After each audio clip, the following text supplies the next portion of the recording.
गांधी जी का जो अगला एथिक्स का कंसेप्ट है वो स्वराज पर है।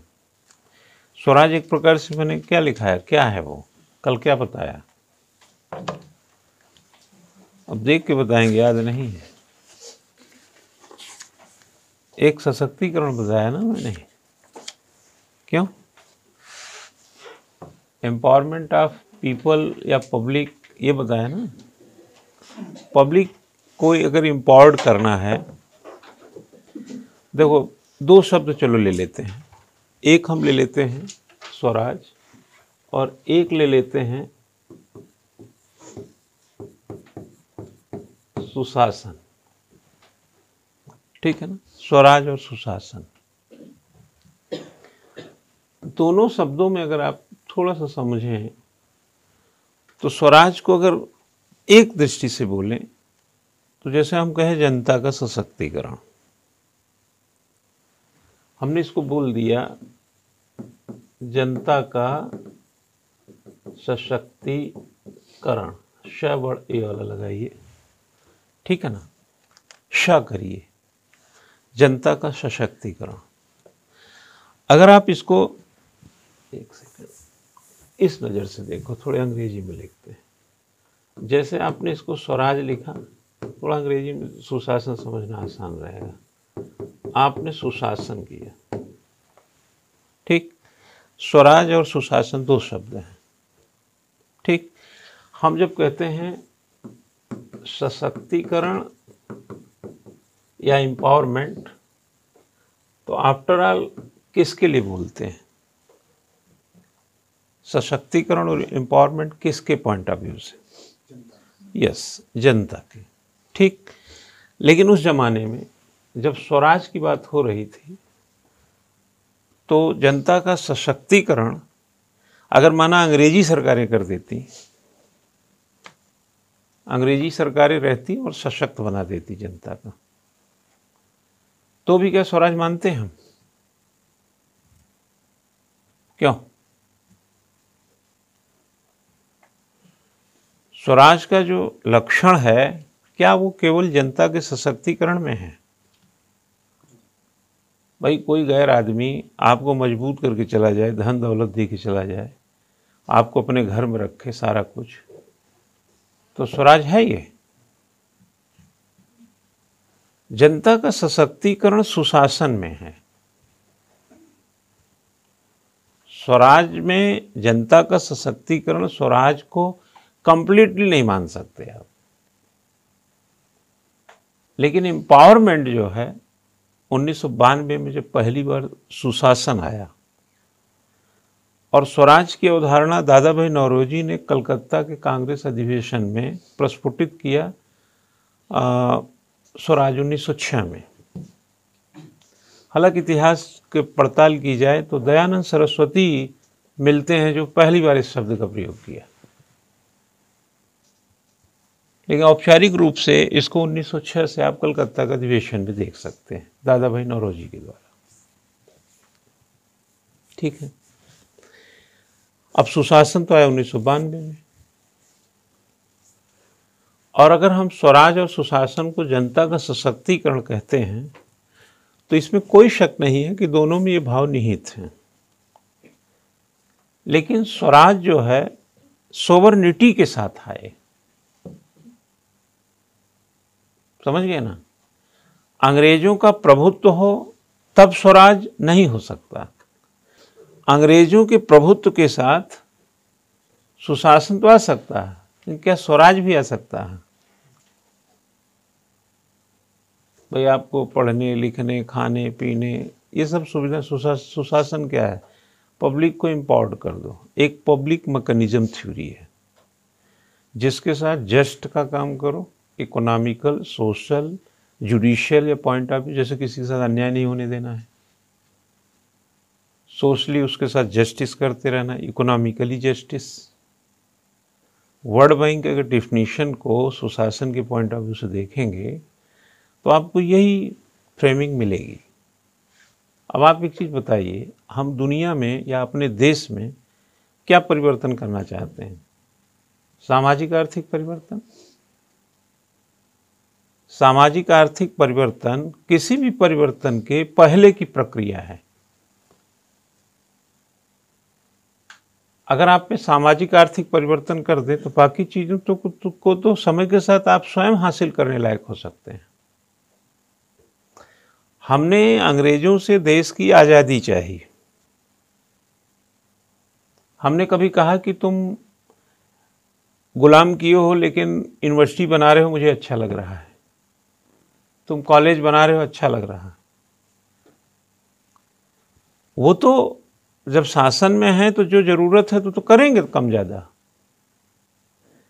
लेकिन हम अगर प्रभुत्व संपन्न देश हों और कम ज्यादा कुछ भी करें, जैसे आज 75 साल की हमारी आज़ादी हो गई, भले ही हमारी सरकारों ने कम ज़्यादा बहुत अच्छा नहीं कर पाई होंगी, चाहे संसाधनों का कारण रहा हो, चाहे स्किल का कारण हो, चाहे भ्रष्टाचार एक कारण रहा हो, चाहे एक प्रकार से पॉलिटिकल जो एम्बिशन है उसमें कोई कमी रही हो, या हमको सपने ठूसे बेवकूफ़ बनाए, वो इस स्तर के नहीं थे, इस तरह के नहीं थे, सत्ता के प्रति लोलुप तो थे लेकिन लोक प्रवर्धित या एम्पावरमेंट थ्योरी से अनजान थे, या आज़ादी की पूरी लड़ाई का मतलब नहीं समझ पाए, या स्वराज हासिल करने के पीछे के मंतव्य नहीं अब आज तक समझ पा रहे हैं।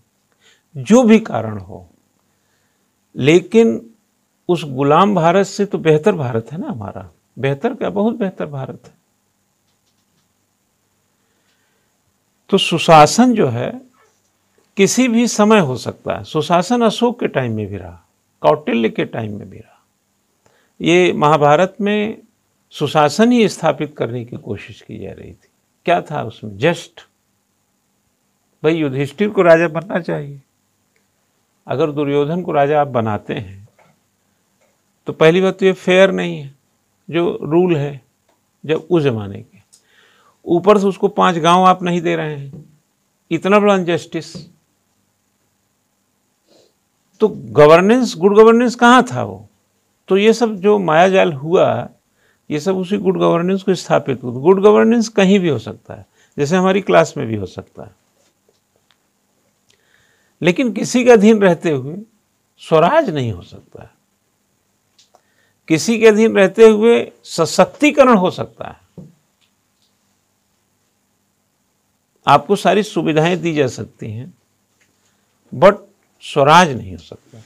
स्वराज शब्द का जो प्रयोग है 1906 में, जैसे मैं बताया, कलकत्ता अधिवेशन जो कांग्रेस का था, उसमें दादा भाई नौरोजी ने औपचारिक रूप से शब्द का प्रयोग किया। और आप अच्छी तरह समझते होंगे कि 1905 का जो बंगाल विभाजन था उसने हमें स्वदेशी को भी जन्म दिया था। स्वदेशी और स्वराज, अंततः स्वतंत्रता, स्वाधीनता, यानी स्वदेशी, स्वराज और स्वाधीनता। और आज की कड़ी में देखें तो सुशासन। अब हमें स्वाधीनता की लड़ाई लड़नी नहीं है ना, हमें स्वराज की बात नहीं। आजकल देखे होंगे एक शब्द चलता, सुराज, सुराज। ये जो सुराज शब्द है ना, ये किसी प्रकार की भ्रांति नहीं है, एक सोच है। मतलब जैसे आप कहते हैं स्मार्ट क्लास, क्लास कहीं नहीं गई है, स्मार्ट वर्क है ना। सु का मतलब होता है बेहतर, अच्छा, सुस्वागतम, स्वागत ही कर रहे हैं, स्वागतम बोल दीजिए, सुस्वागतम। एक प्रकार से इसका अभिप्राय जो है उपसर्ग की तरह इस्तेमाल हुआ। जैसे शासन में सु जोड़ा तो सुशासन हो गया, एक अभिसर्ग जैसे उपसर्ग की तरह इसको जोड़ा हमने। जैसे शासन जो कहें अभिशासन, गवर्नेंस में जैसे हमने गुड शब्द लगा दिया, गुड गवर्नेंस, सुशासन। तो सरकार किसी की भी हो, उसको उस पैमाने पर काम करने की ज़रूरत है जहाँ से पब्लिक एम्पावरमेंट होती हो। क्योंकि आज की तारीख में सबको पता है कि हमें आज़ादी की लड़ाई तो कतई नहीं लड़नी है, हमें स्वराज के लिए भी संघर्ष नहीं करना है, यानी स्वाधीनता, स्वराज, स्वदेशी, तीनों के लिए हमको संघर्ष नहीं करना है। आप चाहें तो अपने खेत खलिहान का, अपने देश का बाजार मजबूत कीजिए। लोकल वोकल कर तो रहे थे आप। आत्मनिर्भर भारत आपने 2020 मई में अवधारणा लाए ना, बाद में लोकल को प्रमोट करने की बात की थी ना। तो आप जब चाहें स्वदेशी को बढ़ावा दे सकते हैं। स्वराज आपको मिला हुआ, स्वाधीनता आपको मिली हुई है, बस अगर बकाया रह गया है तो सुशासन। और जो राज आपको मिला है उसमें अच्छा करते रहिए, अच्छा आदर्श स्थापित करिए, अच्छा दृष्टिकोण विकसित कीजिए, सुराज भी बन जाएगा। तो ये सब शब्द जो हैं, एक जैसे वही हो गया ना कि अलग अलग मैनेजमेंट निकल गए। भाई हॉस्पिटल में भी मैनेजमेंट है, होटल में भी मैनेजमेंट है, स्कूल कॉलेज में भी मैनेजमेंट है, फैक्ट्रियों में भी मैनेजमेंट है। तो कहीं बिजनेस मैनेजमेंट हो गया, कहीं होटल मैनेजमेंट हो गया, कहीं हॉस्पिटल मैनेजमेंट। नैरेटिव वर्क के थोड़े चेंज हो गए। हम कह रहे हैं बैंकिंग मैनेजमेंट है, हाउस मैनेजमेंट है, होम मैनेजमेंट, क्लास मैनेजमेंट, कहाँ नहीं है मैनेजमेंट। तो गवर्नेंस जो है, कहाँ नहीं है गवर्नेंस। कांग्रेस में भी गवर्नेंस है, बीजेपी में भी गवर्नेंस है, और भी जो दल हैं उसमें भी गवर्नेंस है, देश में भी गवर्नेंस ना। तो लोग क्या कह देते हैं, और घर में आपका शासन कैसा चल रहा है, बोलते हैं ना, बोलते हैं ना घर में कैसा शासन चल रहा है। और शासन अच्छा चल रहा है तो सुशासन है। और सुशासन का मतलब पब्लिक एम्पावरमेंट। जहाँ एक्सप्लॉयटेशन होगा, जहाँ न्याय नहीं होगा, जहाँ फेयर नहीं होगा, जहाँ लोगों को विकास के मौके नहीं होंगे, वहाँ शासन हो सकता है, बट सुशासन नहीं होगा। हिटलर की भी शासन तो था, गद्दाफी का भी शासन था, राजा महाराजाओं का भी शासन था। शासन तो रहता ही है, सुशासन। तो हमें बहुत सारी चीज हमारे स्वतंत्रता संग्राम सेनानियों ने हमको दे दिया है। अब हमारी ड्यूटी है सुशासन की, ठीक है। तो 1992 में सुशासन की परिकल्पना आई, वर्ल्ड बैंक के द्वारा ही आई। और जब 1989 के फ्रॉम स्टेट टू मार्केट की बात करते हैं, तो कहीं ना कहीं हमको लिबरलाइजेशन की ओर, ग्लोबलाइजेशन की ओर, प्राइवेटाइजेशन की ओर, टुवर्ड्स गवर्नमेंट टू प्राइवेट। आप देखें 1991 हमारे यहाँ उदारीकरण आया। तो जो चीज आपको लाया जा रहा है, क्यों लाया जा रहा है? जैसे आप यहाँ पढ़ते हैं तो इसका कोई वजह है ना। वैसे 1991 का लिबरलाइजेशन का कोई वजह रहा होगा। गुड गवर्नेंस शब्द लाया ही क्यों गया? आप पब्लिक एम्पावर्ड करो, ये पब्लिक मैकेनिज्म है। हमारे दुनिया में देखेंगे, हमारे देश में देख लीजिए, दुनिया छोड़ दीजिए बहुत बड़ी है। हमारे देश में हम स्टैटिस्टिकल अवेयरनेस को ज़्यादा प्रमुखता देते हैं। जैसे एग्जाम्पल के तौर पे, आप किसी कोचिंग सेंटर में ऐसा सोचिए, वहाँ पे 5000 लड़के पढ़ते होंगे। ये क्या हुआ? एक आंकड़ा है, एक स्टैटिस्टिक्स है। 5000 लड़के पढ़ते हैं, ये स्टैटिस्टिक्स होना चाहिए या ये मैकेनिज्म होना चाहिए कि वहाँ 500 सेलेक्ट होते हैं? हमें 500 लड़कों के लिए जगह बनाना चाहिए या यूपीएससी में जो 800 सीट आती है उसमें से 50 हमारे बच्चे हों? ये मैकेनिज्म खोजना चाहिए। तो इंप्रेशन क्या है? संख्या का, स्टैटिस्टिक्स का, ठीक है। तो इसको हम लोग बोलते हैं स्टैटिस्टिक्स अवेयरनेस। जैसे भीड़ है तो वो बेहतर होगा, ये एक स्टैटिस्टिक्स आपको मिला और आप उस भीड़ के हिस्सा बन गए। जबकि मैकेनिज्म अवेयरनेस के हिसाब से उसमें आउटपुट क्या है उसका हिस्सा बनना है। ठीक है, अब हमारे यहाँ गवर्नेंस को देखिए, अगर सरकारें 300 सीट पा रही हैं लोकसभा में तो इसका मतलब है कि सरकार अच्छी है। ये एक स्टैटिस्टिक्स से ही तो माना आपने, जबकि मैकेनिज्म अवेयरनेस के हिसाब से उनके आउटपुट से हमें अच्छी सरकार मानना है। तो good governance not statistical framing, good governance statistical framing के कारण ही आया। क्या समझे? शासन को में सुशासन, गुड गवर्नेंस, अच्छा करना। अच्छा कब? जब पीपीपीएस कल्चर नहीं होंगे, ट्रेडिशनल कल्चर पे नहीं होंगे, किस पर होंगे? परफॉर्मेंस कल्चर पे होंगे। आप परंपरागत कल्चर क्या है? एक सरकार 5 साल चलती है, ये परंपरा हमारे देश की। वो सरकार अगर 2 साल चलाओ, अगर उसमें परफॉर्मेंस नहीं है तो हमने गारंटी नहीं दे दिया है हमको कि आप कुछ भी करेंगे 5 साल चलेंगे। पर आप देखो वहां का उदाहरण देखो ना, इंग्लैंड का performance culture government, good governance 1992 में दुनिया का पहला देश है इंग्लैंड जिसने एक्सेप्ट किया।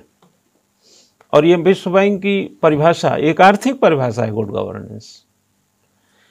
लिज ट्रस 1.5 महीने सिर्फ प्राइम मिनिस्टर रही, उसके पहले बोरिस जॉनसन, उसके पहले देखिए जब से ब्रेक्जिट का हल्ला चल रहा है 2016-17 से, आप देखिए प्राइम मिनिस्टर 5 साल तक कार्यकाल नहीं कर पा रहे हैं,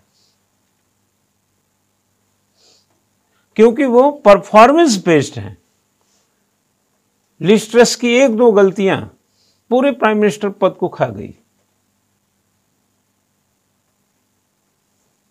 क्योंकि वो स्टैटिस्टिकल अवेयरनेस के नहीं हैं कि सत्ता मिली तो 5 साल के लिए मिल गई। वो पब्लिक एम्पावरमेंट और मैकेनिज्म, पब्लिक मैकेनिज्म एस्पेक्ट के हैं, मैकेनिज्म अप्रोच। रेफरेंडम किए थे ब्रेक्जिट पे, वहां की गवर्नमेंट थेरेसा से पहले कौन था यार? कैमरन, थेरेसा, ये सब थे ना उस जमाने में। रेफरेंडम हुआ, सरकार नहीं चाह रही कि ब्रेक्जिट करें, यूरोपीय संघ से निकलें, पब्लिक कह रही निकलो। रेफरेंडम उनके फेवर में नहीं था, एक प्रकार से नो कॉन्फिडेंस मोशन था। वो आधे से ज्यादा लोग ब्रेक्जिट के पक्ष में थे कि ब्रेक्जिट, अरे कहते थे यार 5 लाख लोग तो रोज चला आता है व्यापार करने शेष यूरोप का, न वीजा न पासपोर्ट, यहां का रोजगार खा रहा है, करोड़ों रुपया पाउंड में वो उसको देता है सदस्यता का। बहुत अलग अलग प्रॉब्लम्स काफी थी उसमें। अंततः ब्रेक्जिट हुआ कि नहीं? हो गया। अब देखें सरकारों का, तो ये टोटलिटी में क्या प्रॉब्लम आ रही है? Good governance. उनको किसी से स्वाधीन नहीं होना है, न किसी से गुलाम है, तो अपने देश की सत्ता 5 साल चलाते क्यों नहीं? क्योंकि परफॉर्मेंस बेस्ड है। और ये क्या है good governance? Good governance depends on performance. Good governance not a tenure. 300 seat का मतलब ये नहीं कि you are good governance person. Public development या मैकेनिज्म जो उसका डेवलपमेंट का है वो लाना है। बेरोजगारी बढ़ती रहे, महंगाई बढ़ती रहे, गरीबी बढ़ती रहे, भूखमरी बढ़ती रहे, ये तो किसी भी शासन में हो सकता है। मैंने क्या उदाहरण दिया आपको? शासन कहीं भी पाया जाता है। आदिवासियों के जंगलों में भी शासन है, कहां नहीं है शासन? शासन तो पिताजी का आपके घर में चलता है। इतने बजे जा रहे हो, घंटे में आ जाना, क्या है? शासन ही तो कर रहे हैं आप पे। एम्पावर्ड गुड गवर्नेंस मैकेनिज्म जो उसका है वो चेंज करो। तो हमारे यहाँ बच्चा विकासशील देशों में क्या है कि हम लोग सांख्यिकीय चेतना के व्यक्ति हैं, भीड़ से प्रभावित होते हैं, सीट से प्रभावित होते हैं, संख्या बल से प्रभावित होते हैं। और संयुक्त से हमारे यहाँ संसदीय प्रणाली है। आपने संसदीय प्रणाली किससे लिया है? इंग्लैंड से, उनके यहाँ भी तो संसदीय प्रणाली है। वो भीड़ से लिस्ट ट्रस्ट से कितने लोग प्रभावित हुए? प्राइम मिनिस्टर बनाया भाई, ऋषि सुनक जो है ही मुकाबले में थे, वो पिछड़ गए, वो आगे चली गई, प्राइम मिनिस्टर बन गई। लेकिन 1.5 महीने में ऐसा क्या हो गया? यानी आप परफॉर्म नहीं करेंगे तो ये कुर्सी आपकी कोई रियासत नहीं है।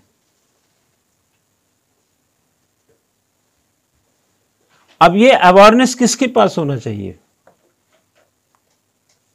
पब्लिक के पास। पब्लिक कौन है? हम आप। तो हम जैसे पब्लिक, हम पढ़े, अगर हम पढ़े लिखे हैं, समझदार हैं, समझते हैं ऐसा कि हम समझदार हैं, और सवाल उठने के समय सवाल नहीं उठा रहे हैं, तो आप किसी जाहिल से कम नहीं है, अनपढ़ गंवार से कम नहीं। या तो आपने किसी निजी स्वार्थ ने रोक रखा है आपको सवाल उठाने से, या आप किसी दबाव और तनाव से गुजर रहे हैं, या आपको कोई भय डर है।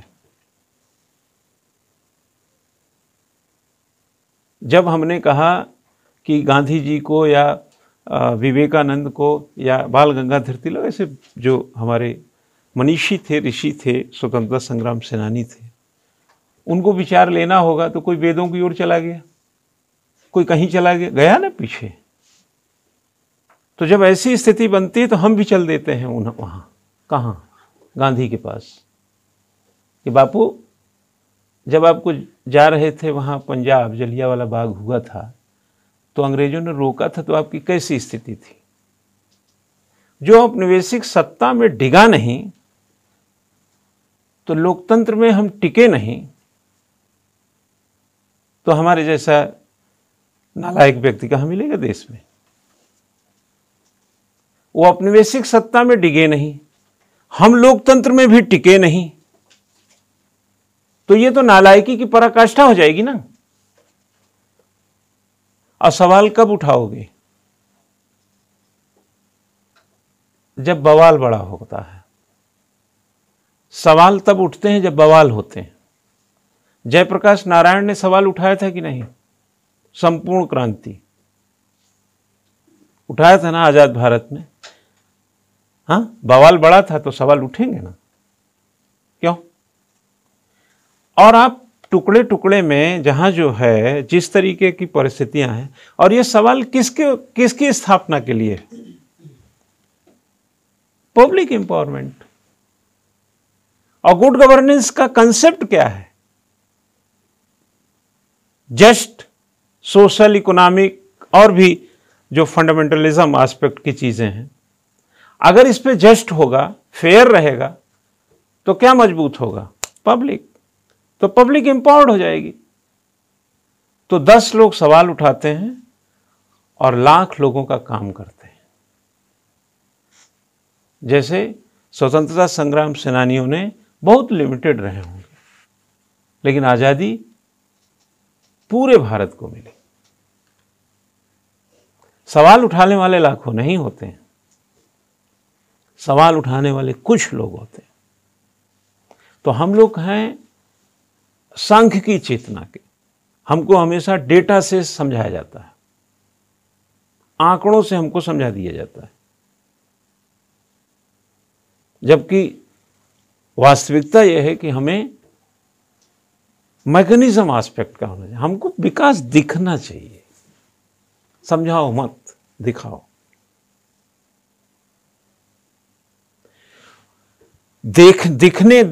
दिखाने वाले जो दिखाते हैं, देखने वाला तब देखेगा जब अपनी नजर से देखेगा। हम क्या करते हैं? उनकी नजरों से देखने लगते हैं। जैसे किसी नेता का कद से हम देखने लगते हैं, उसके पद से देखने लगते हैं। हमें अपनी दृष्टि से देखना है, और अपना दृष्टि तब बनेगी जब आपका अपना दृष्टिकोण होगा, और आपका दृष्टिकोण तब होगा जब उसमें सद्गुण, ज्ञान और अभ्यास और सही समझ और मैकेनिज्म एस्पेक्ट से संपूर्ण रूप से मजबूत होंगे। इसीलिए हम कहते हैं हमारा एजुकेशन सिस्टम एक घिसा पिटा पैटर्न ले लिया है। जहां पर जो दिखाया जा रहा है हम वही देखते हैं। ये उसका सबूत है। सुकरात ने वो देखा जो वो देखना चाहता था, अरस्तु प्लेटो ने वो देखा जो वो देखना चाहते थे। क्या समझे? गौतम बुद्ध वो देखे जो वो देखना चाहते थे, और गांधी जो देखना चाहते थे वो देखे। गांधी देखना चाहते थे कि हमारी भारतीय जनता को तुम प्रताड़ित मत करो, और तुम प्रताड़ित करते हो। कितना भी इरविन के साथ बैठ जाएं, कितना भी कुछ भी हो जाए, लेकिन अगर मेरी जनता को तकलीफ है तो मुझे दिख रहा है। तुम उसको नहीं कहा। मोरबी का पुल गिर गया, सरकार की नजरों से हम देखें या अपनी दृष्टि से देखें? आप बताइए। बाढ़ आता है, लाखों लोग बाढ़ में घर उनके बह जाते हैं। सरकार के नजरिए से हम उसको देखें या हम अपना नजरिया लगाना चाहिए? तो सरकारें तो लीपापोती करके आपको समझा ही देंगी।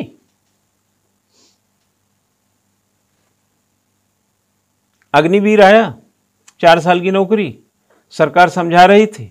सरकार के हिसाब से समझें या 4 साल के बाद ये युवा क्या करेंगे इस दृष्टिकोण से भी समझें। उत्तर प्रदेश में पेट का एग्जाम होता है ना? अभी आप ही लोगों का सुनने में आ रहा है कि प्री और मेंस हो जाएगा ग्रुप ग में। तो हम इसको किस दृष्टि से समझें? आपकी काबिलियत ज़्यादा पैमाने पर आंकी जा रही है कि आपको छांटने का और इंतजाम किया जा रहा है? सरकार जिस दृष्टि से दिखाएगी, हम पगला गए हैं क्या? हम यहाँ पीएचडी किए हुए लॉ में, और हम आपकी दृष्टि से देखेंगे। इसीलिए हमारे माँ बाप ने हमको खेती क्यारी और फटी कमीज में काम करके पेट काट काट के पढ़ाए थे कि तुम भी जाना वहीं राग डफली अपना बजाना उन्हीं के साथ। हम अपना नगाड़ा बजाएंगे, अपने ढंग से देखेंगे। स्वतंत्र भारत में है, स्वाधीन भारत में है, स्वराज है हमारा, संप्रभु देश है। अरे गांधी जी जैसे मैंने बोला ना, औपनिवेशिक सत्ता के सामने डिगे नहीं, और हम लोकतंत्र में भी टिके नहीं। इतना बड़ा नालायक आदमी, इम्पॉसिबल। सशक्तिकरण का जो परफॉर्मेंस कल्चर है वो अगर डेवलप नहीं होता है, वो साफ साफ दिखता है। जब 60 रुपए किलो 80 रुपए किलो तुम टमाटर लाते हो, तुमको दिखता नहीं है? 100 रुपए लीटर का तुमने पेट्रोल भरा है, तुमको दिखा नहीं? हाँ, तुम देखो ना। वो तो बताएंगे ही कि कच्चा तेल यहां चला गया, फलाना वहां चला गया, ढिमका वहां चला गया। हम क्यों देखें? हम तो अपना देखेंगे। Public empowerment.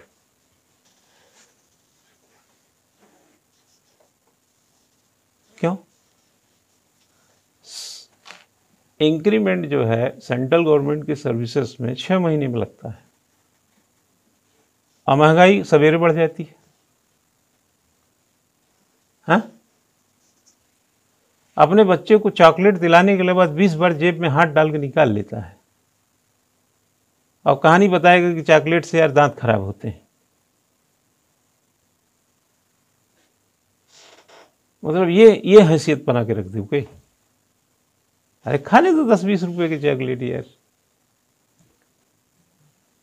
जवान हुए, बड़े हुए, होशियार बने, पढ़े लिखे, सोचे बोरा भर भर के पैसा कमाएंगे। बोरा भर के पैसा इसलिए कमाएंगे कि कपड़ा लत्ता, घर मकान दुकान सही से रहेगा। बोरा खरीदने का पैसा नहीं है, बोरा भर भर के पैसा खरीद बनाओगे, क्योंकि आप दूसरों के नजरिए से देखते हो। आपने कभी गौर किया होगा कि सरकार की बातें नौकरशाही सुनती नहीं है? कभी ऐसे अखबार के हेडलाइन सुने हैं, पढ़े हैं? कभी टीवी डिबेट में देखे हैं? कभी देखे होंगे कि प्रशासक जो नौकरशाही है बेलगाम हो गई है, सरकार की बात नहीं सुनती है। कुछ आईएएस ऑफिसर होंगे जो अपने ढंग से देखते होंगे ना कोई चीज। हाँ, वो परफॉर्मेंस बेस्ड होंगे ना, ईमानदार होंगे, बेहतर होंगे। नहीं समझ पाते आपकी बात, वो अपने ढंग से देख रहे हैं तो बेलगाम तो हो ही जाएंगे। सचिन तेंदुलकर क्रिकेट खेलता था, स्कूल भेजते होंगे धोनी को, सचिन तेंदुलकर, विराट कोहली को, तो कितनी बार बेलगाम हुए होंगे? भेजे होंगे स्कूल, चला गया होगा क्रिकेट खेलने शिवाजी स्टेडियम में। हो सकता है बचपन में पिताजी उसके डांटे भी हों कि क्या यार तुम रोज गिल्ली डंडा की तरह खेलते हो, है ना। लेकिन बाद के परफॉर्मेंस को देखिए, परफॉर्मेंस बेस्ड हो जाता है ना काम। जब आप प्रतिरोध में भी तो ताकत होती है। हमारे एक विरोध से लाखों लोगों का काम होता है। रोलेट एक्ट का विरोध गांधी वगैरह जो भी भारतीयों ने किया, किसके लिए किया? अपने लिए। बिना अपील, बिना वकील, बिना दलील चले जाओ जेल। जलियांवाला बाग कांड हुआ था तो गांधी जी जा रहे थे, रास्ते में उनको रोक लिया गया। जलियांवाले बाग कांड में गांधी जी कोई रिश्तेदार थे? भारत का हर व्यक्ति उनका रिश्तेदार था।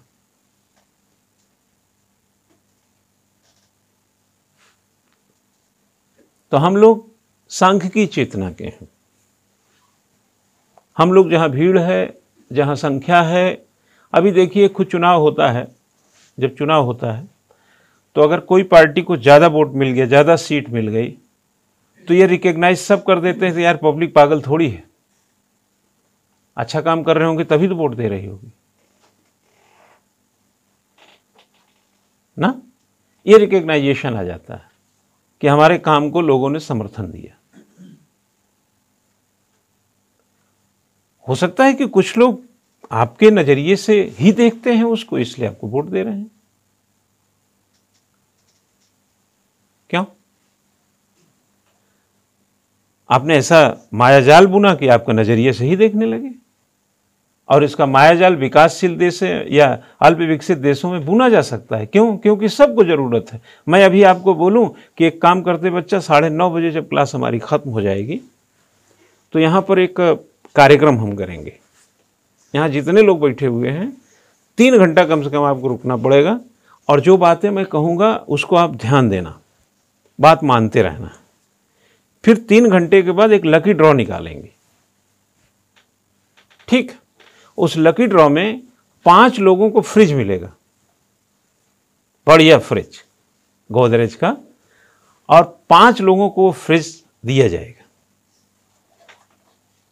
मिलेगा फ्रिज कितने लोगों को? 5 को ना, ठीक है।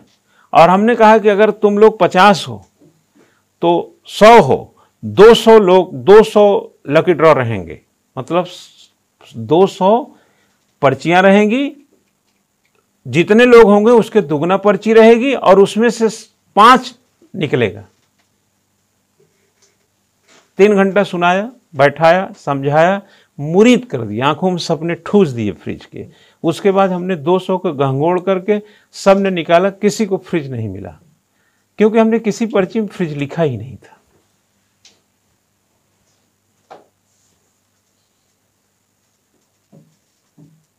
आप कहेंगे यार मेरा थोड़ा कोशिश किया था, कह चलो अगली बार देखेंगे। फिर अगली बार किसी मुद्दे पे हम फ्रिज जब लिख के ट्रांजिस्टर टीवी डालेंगे ही नहीं। ये तो मुझे 3 घंटा आपको रोकने का मेरा एजेंडा था। तो कुछ राजनीतिक दल अपनी इच्छा को मजबूत करने के लिए, अपनी ताकत बढ़ाने के लिए, अपनी सत्ता को पाने के लिए ये भ्रमजाल नहीं बो रहे होंगे क्या? नहीं, आपको बोला था ना कि जो मैनिफेस्टो होता है वही 5 साल में लागू कर दीजिए तो गंगा बहने लगेगी विकास की।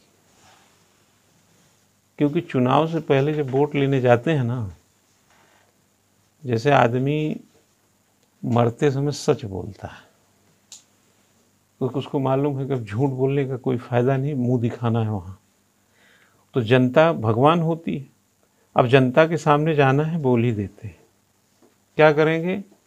हमारी सरकार आई तो 10 लाख रोजगार देंगे, 1 करोड़ रोजगार देंगे 1 साल में, ऐसा वादा होने लगता है। जनता भर भरा के वोट दे दी है। अब 5 साल से लालटेन ले खोज रही है रोजगार कहाँ है। आप कहेंगे देख लेते हैं, अभी तो 2 ही साल हुए, अभी 3 ही साल हुए, अभी ये साल हुए, वो साल हुए। आप अपने को मनाते रहते हैं कि हम डिफीट नहीं खाए हैं। हम इतना बुरा थोड़ी सोचे थे कि ऐसा हो जाएगा। हम डिफीट नहीं खाए हैं तब तक 5 साल की सत्ता निकल जाती है। तो सुशासन में सुशासन परफॉर्मेंस बेस्ड है, 5 साल का टेन्योर नहीं है सुशासन। अब देखिए व्लादिमीर पुतिन कब तक के लिए राष्ट्रपति बनाए गए हैं भैया? 2036 तक।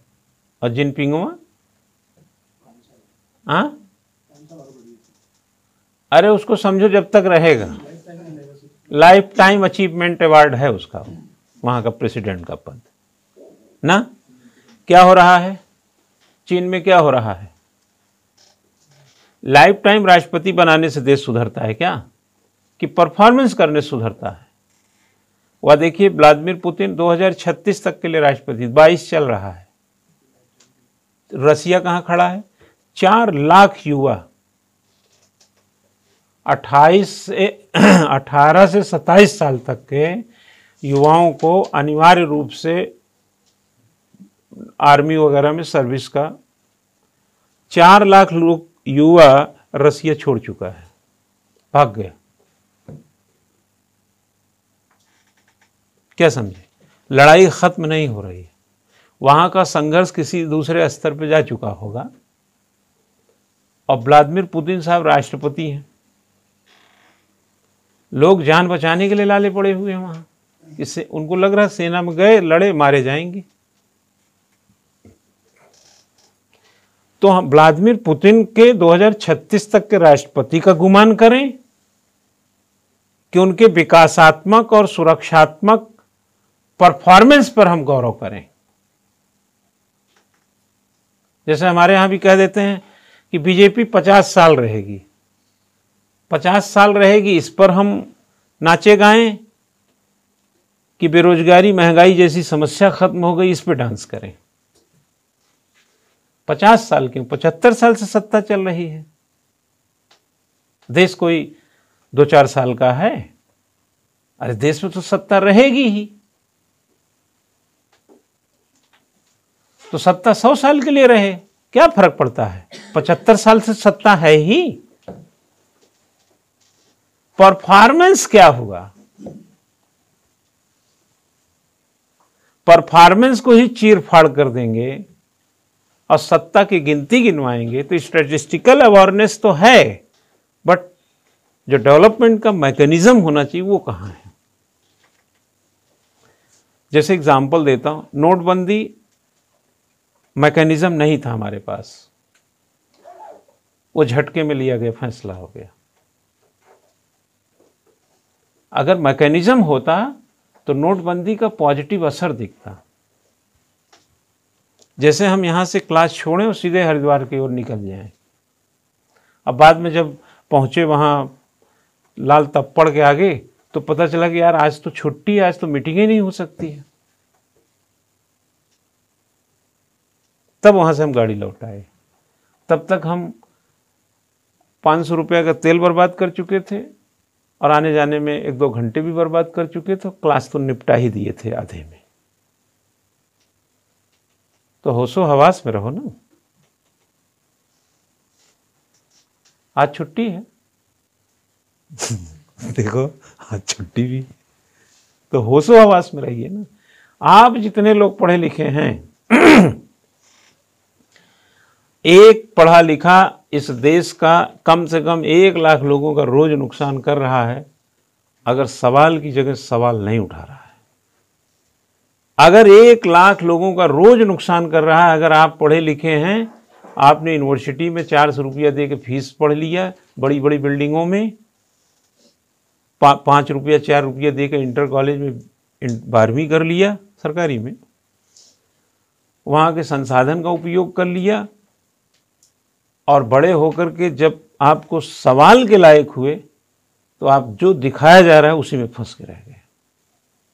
तो आप जैसा नालायक आदमी इस देश में नहीं है। क्योंकि हमको क्या चाहिए? अब स्वराज नहीं चाहिए, स्वाधीनता नहीं चाहिए, अब हमको स्वदेशी भी नहीं चाहिए। स्वदेशी तो हमारे पास जब चाहे हैं, कोदा झुंगुरा, आपका ये वो हरसिल का सेब, नारियल का पानी कोई मॉरिशस से आ रहा है कि मालदीव से आ रहा है? हाँ, आलू चाहे सहारनपुर का हो चाहे कहीं का हो, है तो सब अपने देश का ना। गेहूं, चावल, आचा पाचा, बहुत ज्यादा संघर्ष की जरूरत नहीं है, जो जितना चाहो बढ़ा लो।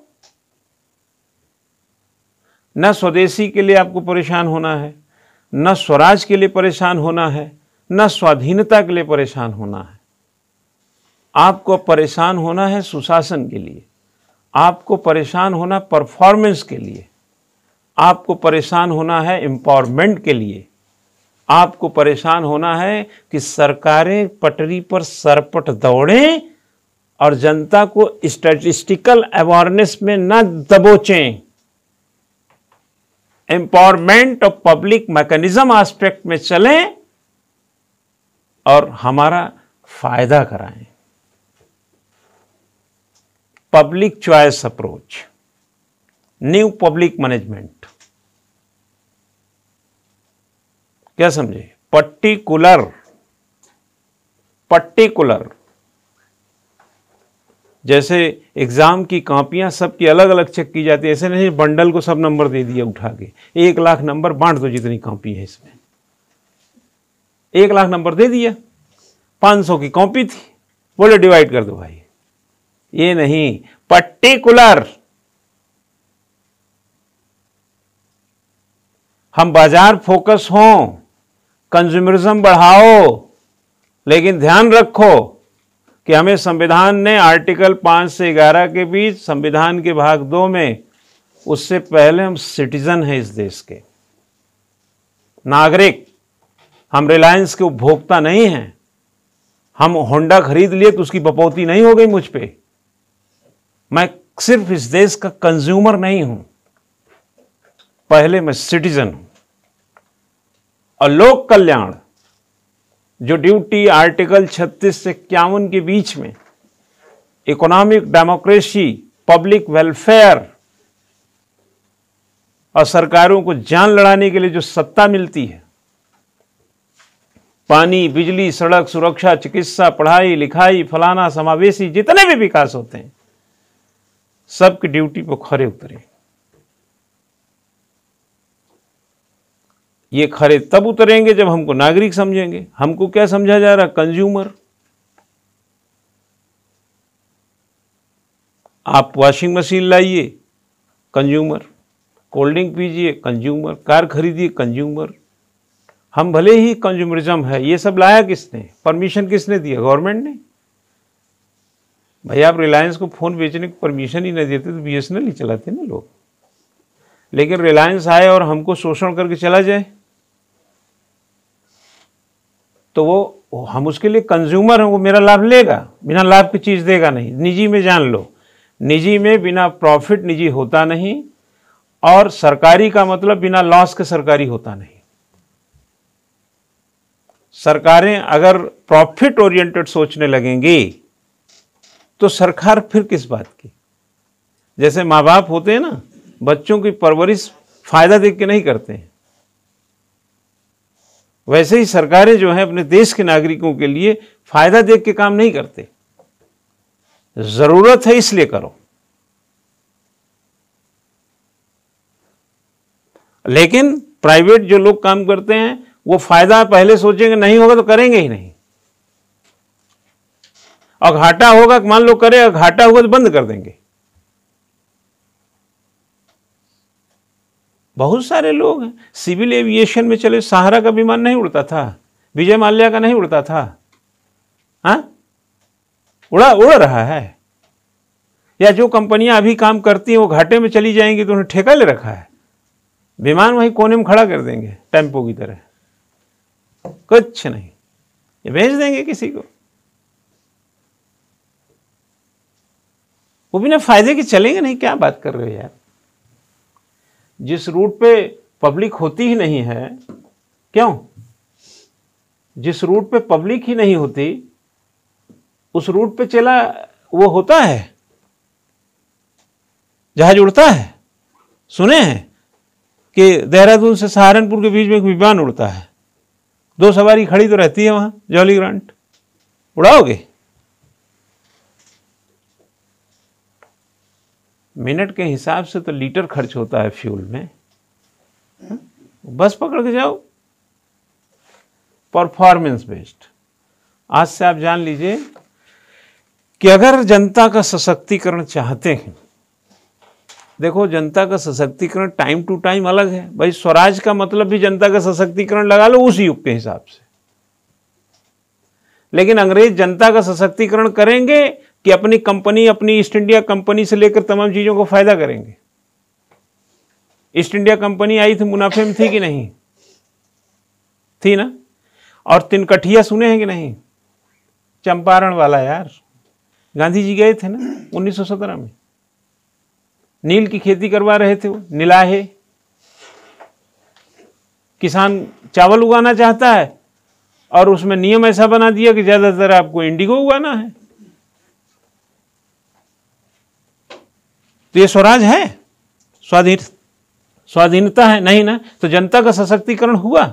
नहीं। जनता का सशक्तिकरण था चावल उगाने में। तो सरकार नहीं चाहेगी ना, ब्रिटिश गवर्नमेंट या कंपनी क्यों चाहेगी कि आपका सशक्त हो? तो चाहेगी हमारा फायदा हो, इसलिए तुम्हारी सत्ता हमको नहीं चाहिए, इसलिए हम संघर्ष करेंगे। और जैसा मैंने बताया कि दादा भाई नौरोजी 1906 के कांग्रेस का अधिवेशन जो कलकत्ता में हुआ, वहां से स्वराज शब्द को औपचारिक रूप से उद्घाटित कर दिया।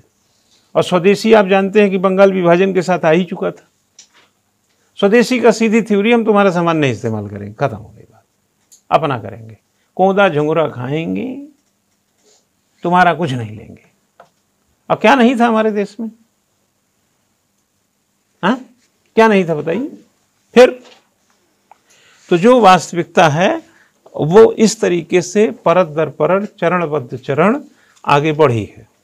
आज हम लोग एक नए रिवोल्यूशन में हैं। आज हम विकास की क्रांति में हैं। भले ही क्रांतियां कमजोर हों, विकास आया कि नहीं आया, बट विकास की क्रांति होनी चाहिए। अब सुशासन से भी पेट नहीं भरेगा, 3 दशक हो गया, 1992 से अब तक हो गया। विकेंद्रीकरण से भी पेट नहीं भरेगा। सुशासन, विकेंद्रीकरण, ये सब कहीं ना कहीं शब्द जो है जनता के सशक्तिकरण से जुड़े हैं, लेकिन अब पेट भरेगा विकास की क्रांति से।